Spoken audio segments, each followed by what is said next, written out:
This year, the World Bank put out a report called The Changing Wealth of Nations 2018, where it actually tried to measure the total wealth of countries.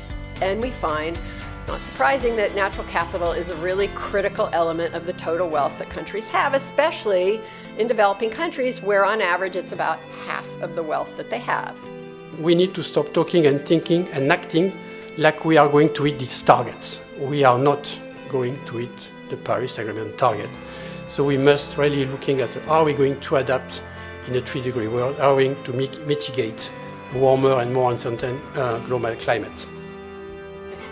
The challenge is to really capitalize on the infrastructure, the financial infrastructure we have in place that extends beyond landscapes, extends beyond sector, extends beyond place. It's a global infrastructure that is being developed to carry capital to these types of opportunities.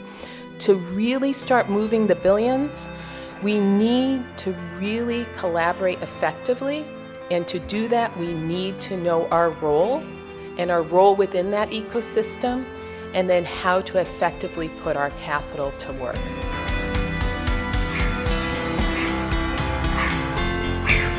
If we end up with a 4-degree world, we're going to have a four-letter outcome.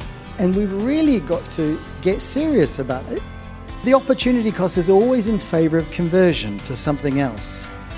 And we've got to value those assets, as the World Bank is doing, in innovative ways. If forests and sustainable land use are asset classes, we won't have to have this meeting again because finance will flow to it. But to remember that, when 20 years ago, renewable energy was out of the box. It was risky. It was all of these things. So let us go down that path of creating an asset class. And let's take advantage of the finance expertise that Jen is an example of, but to help us do that and just be very deliberate about it. This morning's main panel, I was really excited to listen to that panel. Just like Michael Jenkins, I've been in the business for about 30 years. And until 5 years ago, none of us believed that we would ever be in a space where we would have private capital like Jennifer and the players like that sitting here basically not telling us, sorry, but we can't really figure out a business model how to get major capital into the landscape, but rather saying the opposite. She was saying it's possible.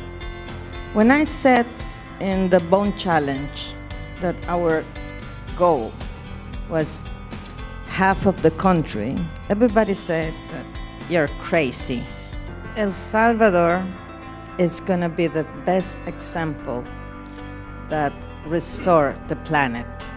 It's not only possible, but it's an obligation for all of us.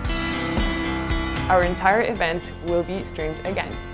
Not only the part that was done here live in Washington, D.C., but also our digital summits. People say, no, indigenous people don't know how to do business. That's wrong. We Yawanao have these 27 years in partnership work with Avida Corporation, Inc. And also they help Yawanao protect the land and strengthen the Yawanao future. Young people like me who work within the restoration space, probably one thing that we hear the most is, you're too small, we're looking for bigger deals, we are cutting bigger investments, you're too small for us.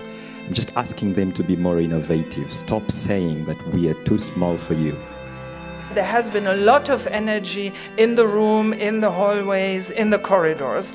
And so even if the scale of the challenge before us is truly daunting, and the financing required for a global transition to a low-carbon, climate-resilient landscapes can be counted in the trillions and not in the billions, I think this GLF has showed us that there's a lot of things that are in motion already. Goodbye from the GLF team in Washington, D.C., and we hope to see you back in Nairobi. Goodbye.